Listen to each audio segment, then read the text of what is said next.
नमस्कार मित्रांनो, भावी शिक्षक आणि शिक्षिकेंनो, टिप्स फॉर टीईटी मध्ये मी अक्षय वेळकर तुम्हा सर्वांचं स्वागत करतो। तर मागच्या व्हिडिओपासून आपण इयत्ता 10वीचं जुनं इतिहासचं पुस्तक आणि त्याच्यातील महत्त्वाचे नोट्स पॉइंट्स ऑब्जेक्टिव्ह हाताळायला सुरुवात केलेली आहे। मागच्या व्हिडिओमध्ये आपण 20व्या शतक जे इतिहासाचं पुस्तक आहे इयत्ता 10वीचं जुनं, त्या पुस्तकाचं नाव 20व्या शतकातील जग असं होतं। त्याच्यातला पहिला टॉपिक होता साम्राज्यवाद। त्याच्यामधला असा एक टॉपिक होता भौगोलिक शोध व वसाहत, तो आपण मागच्या व्हिडिओमध्ये पाहिलेला आहे। त्याचे सर्व डिटेल्स एकदम व्यवस्थितपणे ऑब्जेक्टिव्ह सुद्धा पाहिलेले आहेत। तर आता आजच्या या व्हिडिओमध्ये साम्राज्यवाद याच्यामधलाच दुसरा एक घटक आहे आशियातील साम्राज्यवाद। आता हा घटक खूप मोठा आहे। याच्यामध्ये भारतामध्ये साम्राज्यवाद कसा झाला, त्याच्यानंतर चीन आहे, चीन नंतर जपान सुद्धा पाहणार आहोत। चीन मधला साम्राज्यवाद, त्याच्यामध्ये चीनचं पहिलं अफूचं युद्ध, दुसरं अफूचं युद्ध ते सुद्धा आहे। पुन्हा चीनी टरबुजाचे तुकडे म्हणजे काय ते सुद्धा पाहणार आहोत। आणि मागच्या 2021च्या टीईटीच्या परीक्षेमध्ये याच्यावरच प्रश्न पडलेला होता, 2019ला सुद्धा प्रश्न पडलेला होता। असं एकदम एकंदरीत व्यवस्थितपणे पाहणार आहोत। त्याच्यामधला जपानमधील साम्राज्यवाद सुद्धा आहे। तर आता आपण जो काही 10वीचं इयत्ता 10वीचं जुनं इतिहासचं पुस्तक आहे त्याच्यामधला जो पहिला घटक होता साम्राज्यवाद, त्याच्यामधला आपण एक घटक पाहिलेला आहे। आता आजच्या या व्हिडिओमध्ये आशियातील साम्राज्यवाद हा घटक पाहणार आहोत। युरोपीय राष्ट्रांचा आशिया खंडातील साम्राज्य विस्तार तो कसा होता तो पाहू। म्हणजे जे काही युरोपीय राष्ट्र होते त्यांनी आशिया खंडातील साम्राज्य विस्तार कसा केला होता।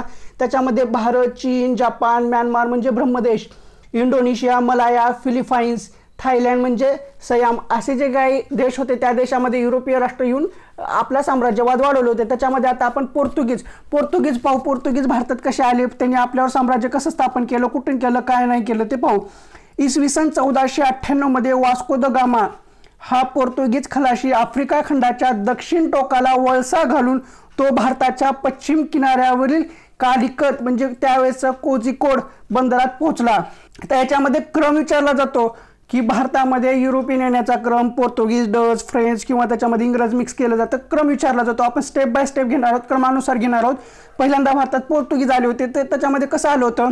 इसवी सन 1498 मध्ये वास्को द गामा हा पोर्तुगीज खलाशी आफ्रिका खंडाच्या दक्षिण टोकाला वळसा घालून तो भारताच्या पश्चिम किनाऱ्यावरील कालिकत म्हणजे कोझिकोड बंदरात पोहोचला। झामोरिन राजाकडून वास्को द गामाने व्यापारी सवलती मिळवल्या। परीक्षेत हा प्रश्न बऱ्याच वेळा विचारला गेला होता की कोणत्या राजाकडून वास्को द गामाने व्यापारी सवलती मिळवल्या, तर झामोरिन राजाकडून वास्को द गामाने व्यापारी सवलती मिळवल्या। पोर्तुगीजांना केवळ गोवा, दीव, दमण या प्रदेशांवर आपले समाधान मानावे लागले। म्हणजे गोवा, दीव, दमण या प्रदेशावर पोर्तुगीजांचं वर्चस्व होतं, म्हणजे त्यांनी सत्ता स्थापन केली होती। पोर्तुगीजानंतर भारतात आलेले होते डच। गोवा पोर्तुगीजांनी 1510ला काबीज केला होता। त्यानंतर आलेले डच। पोर्तुगीजांच्या नंतर डच भारतात व्यापार करण्याकरिता इसवी सन 1595 मध्ये आले होते। लक्षात घ्या, डच कधी आले होते, 1595 मध्ये। पोर्तुगीज 1510 मध्ये त्यांनी गोवा काबीज केला होता। पोर्तुगीजांच्या नंतर डच भारतात व्यापार करण्याकरता इसवी सन 1595 मध्ये आले। डचांनी आपले लक्ष आग्नेय आशियातील बेटांवरच केंद्रित केले। मग आता पोर्तुगीज झाला, डच झाला, डच नंतर कोण आले, फ्रेंच हे 1625 पासून फ्रेंचांनी भारतात व्यापार सुरू केला। फ्रेंचांनी भारतात व्यापार कधीपासून सुरू केला, तो 1625 पासून। पोर्तुगीज झालं, डच झालं, डच नंतर पुन्हा भारतात कोण आले, फ्रेंच यांनी भारतात व्यापार कधीपासून सुरुवात केला, तर 1625 पासून फ्रेंचांनी भारतात व्यापार सुरू केला।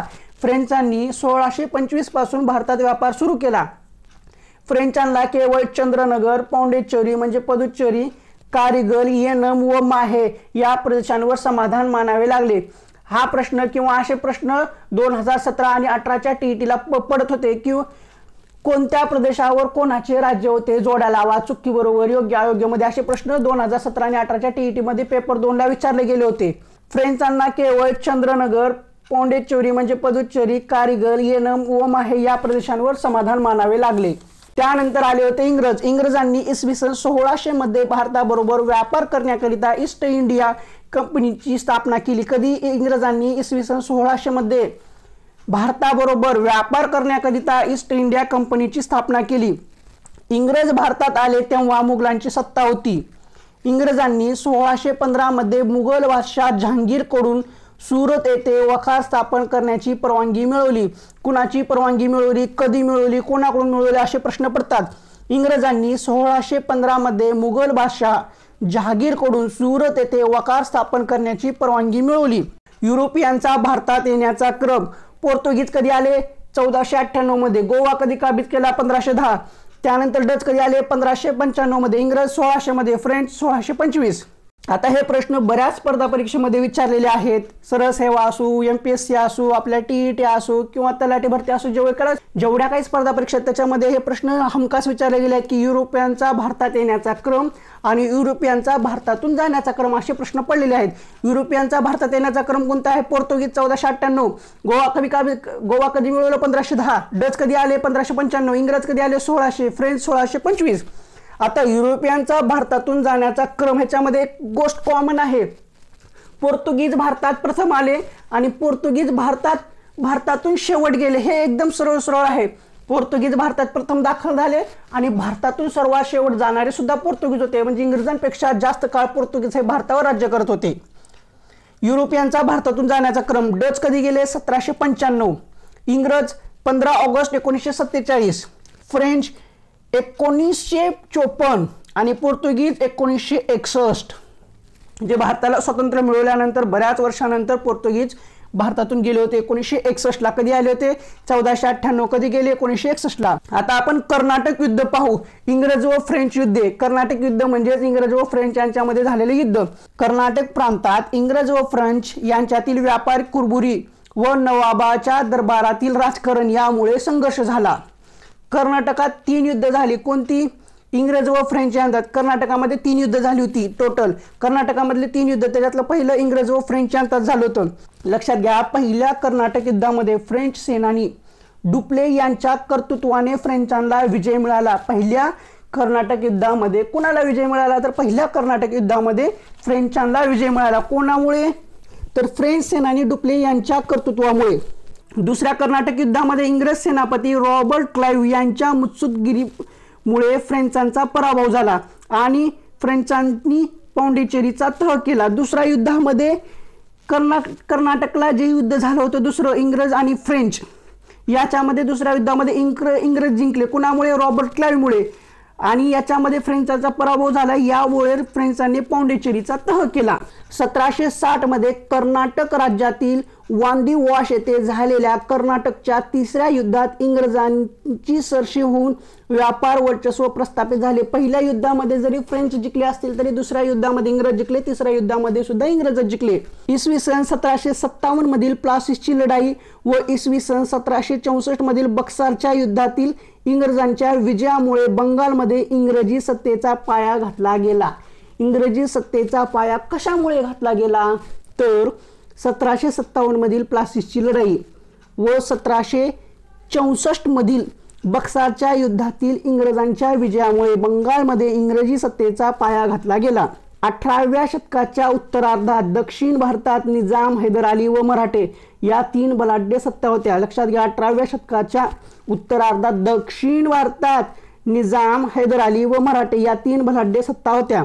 इंग्रजांनी निजाम व मराठ्यांची मदत घेऊन हैदर अली व त्याचा मुलगा टिपू सुलतान याचा पराभव केला. टिपू सुलतानचे वडील कोण किंवा हैदर अलीचा मुलगा कोण असा प्रश्न विचारला जाऊ शकतो. इंग्रजांनी निजाम व मराठ्यांची मदत घेऊन हैदर अली व त्याचा मुलगा टिपू सुलतान 1775 ते 1818 पर्यंत इंग्रज व मराठी यांच्यात 3 युद्ध झाली. जशी इंग्रज व फ्रेंच यांच्यात 3 युद्ध झाली होती तसेच म्हणजे कर्नाटकमध्ये जे काही इंग्रज व फ्रेंच यांच्यात 3 युद्ध झाली होती, कर्नाटकचे 3 युद्ध, तसेच मराठा व इंग्रज यांच्यामध्ये सुद्धा 3 युद्ध झाली होती. पहिल्या युद्धामध्ये महादजी शिंदे यांनी इंग्रजांचा पराभव केला. इकडं सुद्धा कर्नाटकच्या युद्धामध्ये फ्रेंचांनी पहिल्या युद्धामध्ये इंग्रजांचा पराभव केला होता. तसं इकडं सुद्धा मराठे व इंग्रज यांच्या युद्धामध्ये पहिल्या युद्धामध्ये महादजी शिंदे यांनी इंग्रजांचा पराभव केला.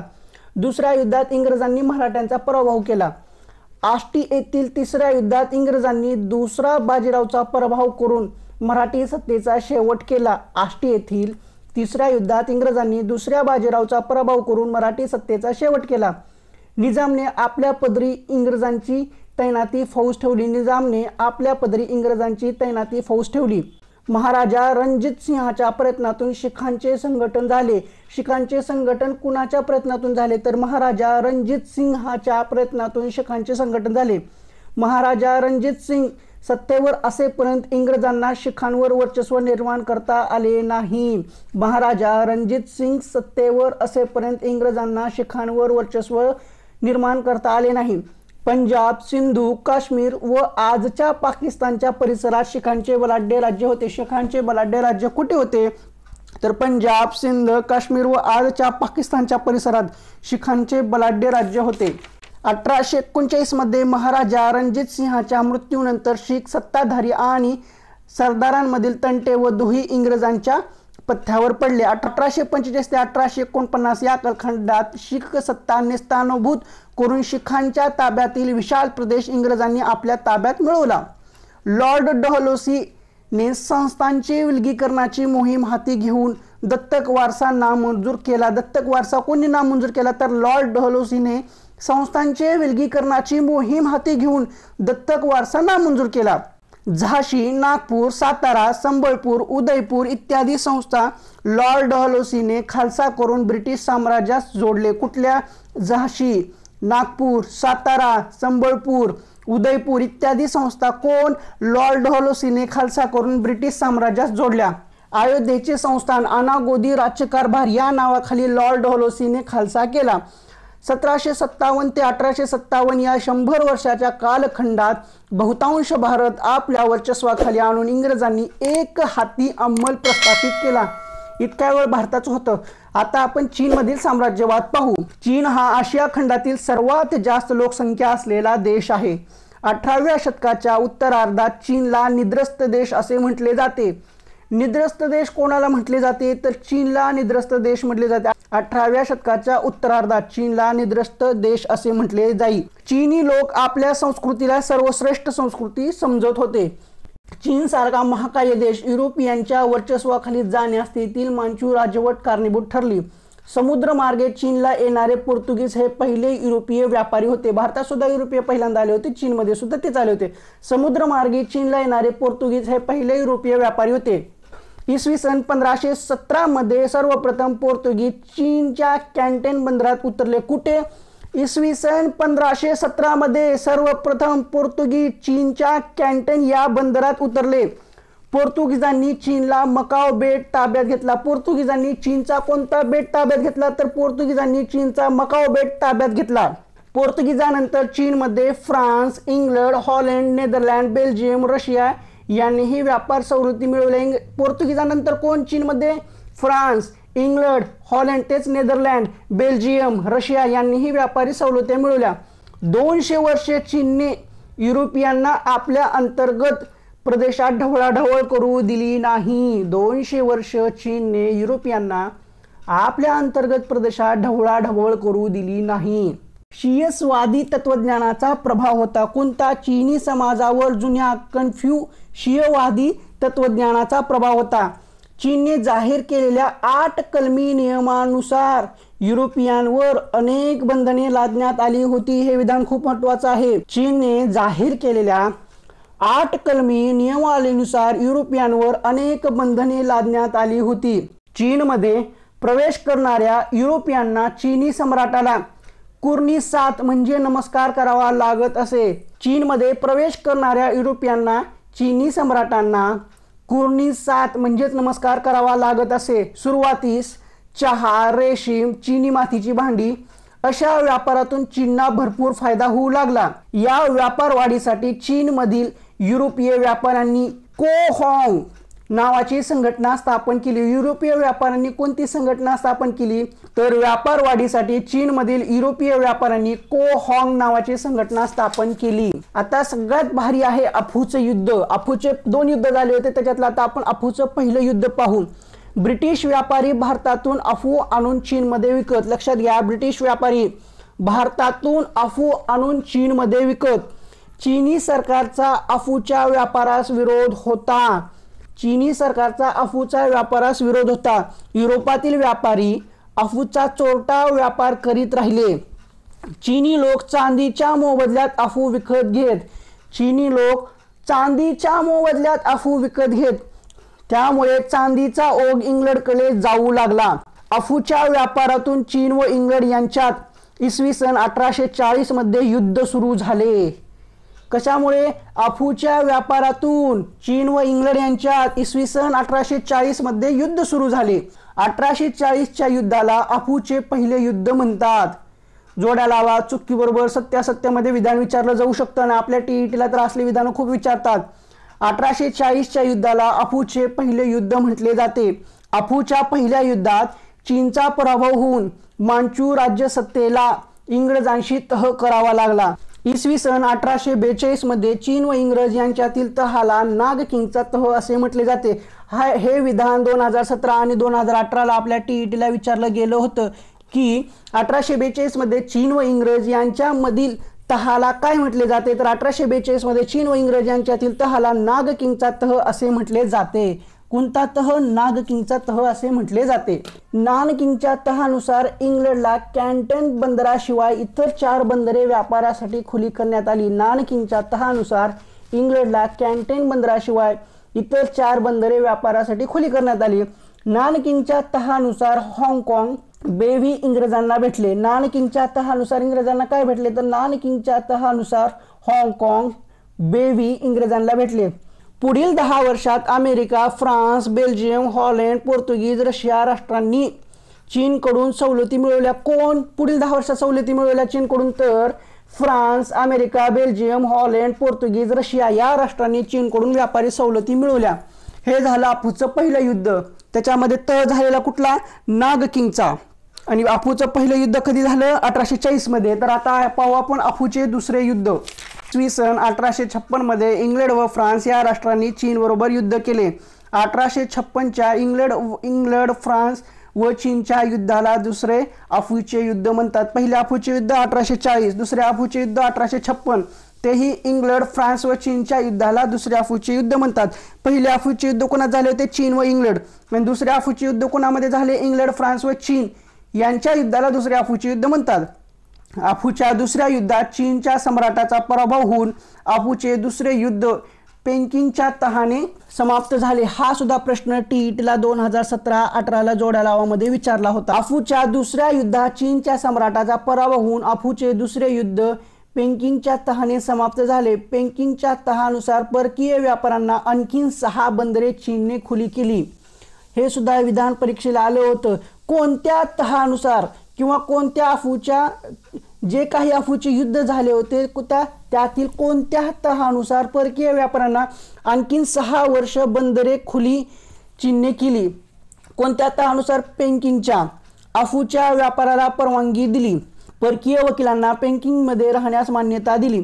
चीनमध्ये ख्रिस्ती धर्मप्रसारकांना धर्मप्रसार करण्यासाठी परवानगी देऊन त्यांच्या संरक्षणाचे आश्वासन दिले. हे सर्व घटना कशामुळे झाल्या? अफूच्या दुसऱ्या युद्धामध्ये. ते कोणामुळे? इंग्लंड, फ्रान्स आणि चीनमध्ये. त्याच्यामध्ये जो काही तह झाला तो तह कोणता होता? पेकिंगच्या तहाने. पेकिंगच्या तहाने काय काय झालं?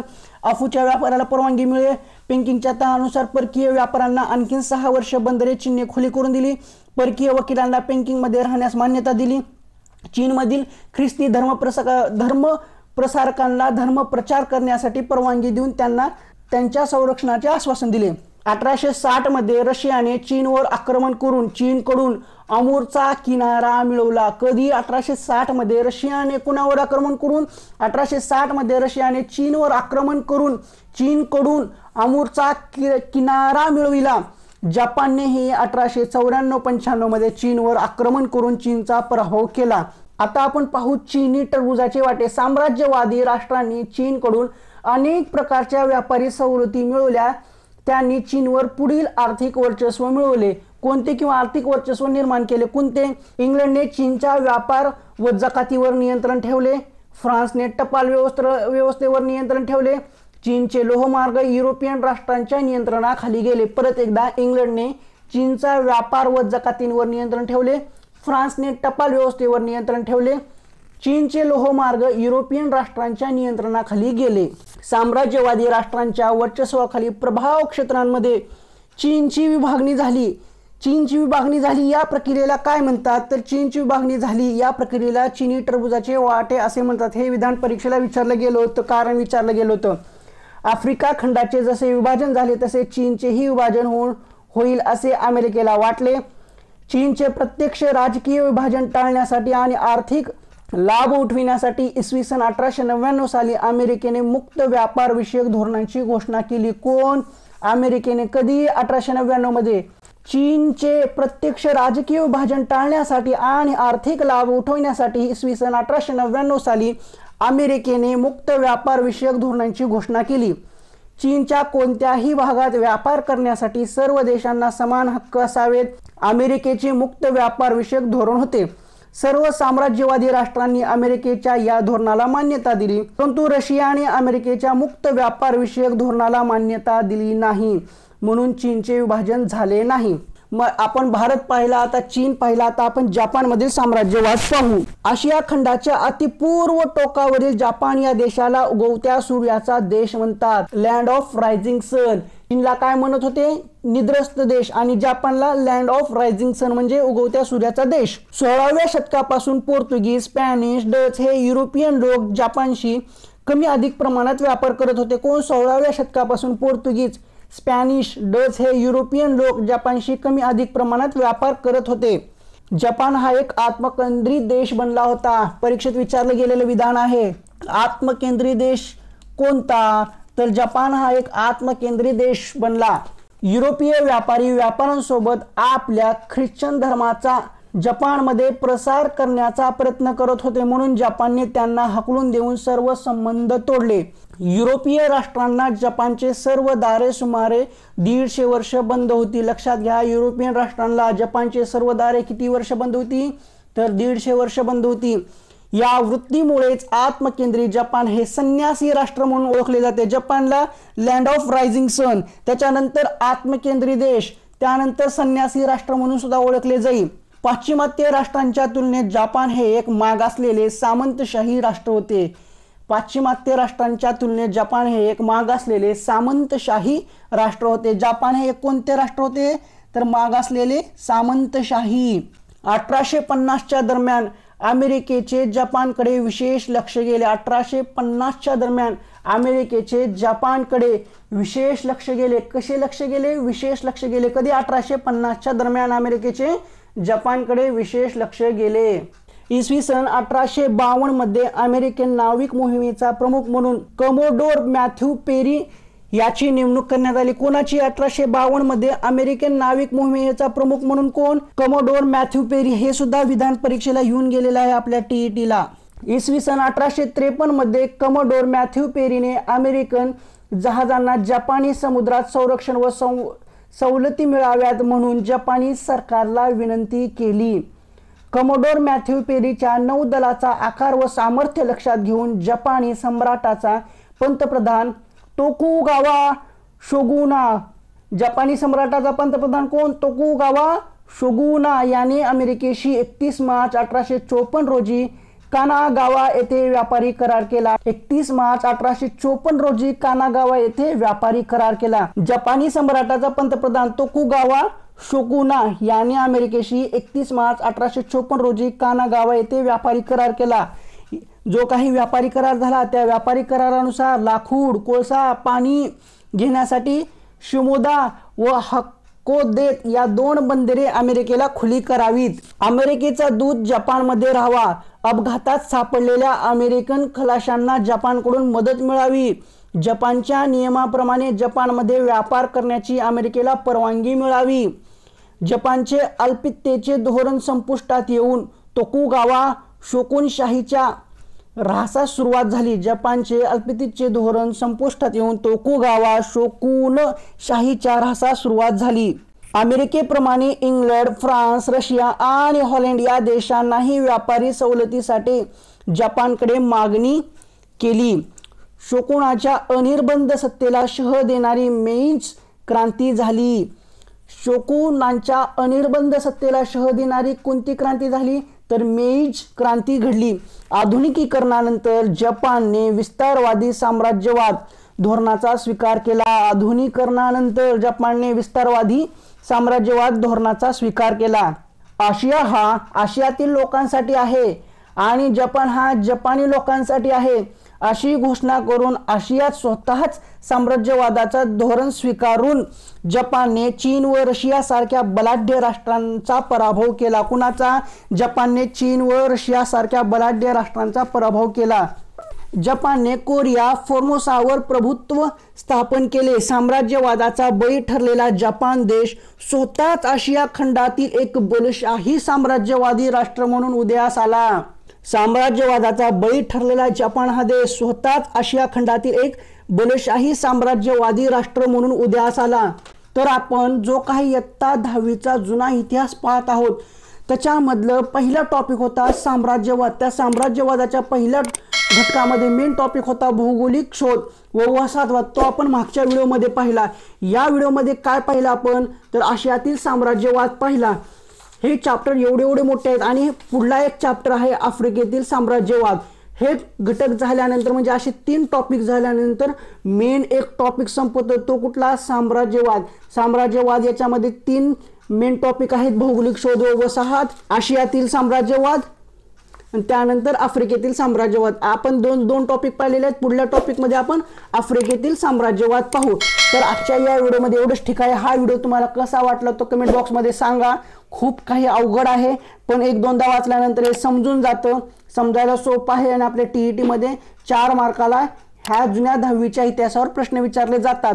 हे घटक खूप महत्त्वाचे आहेत म्हणून हा प्रत्येक चॅप्टर आपण प्रत्येक वेगवेगळ्या व्हिडिओमध्ये पाहत आहोत। समजायला ऐकायला थोडंसं नवीन असल्यामुळे अवघड जातं पण 1-2दा वाचल्यावर सोपं होऊन जातं।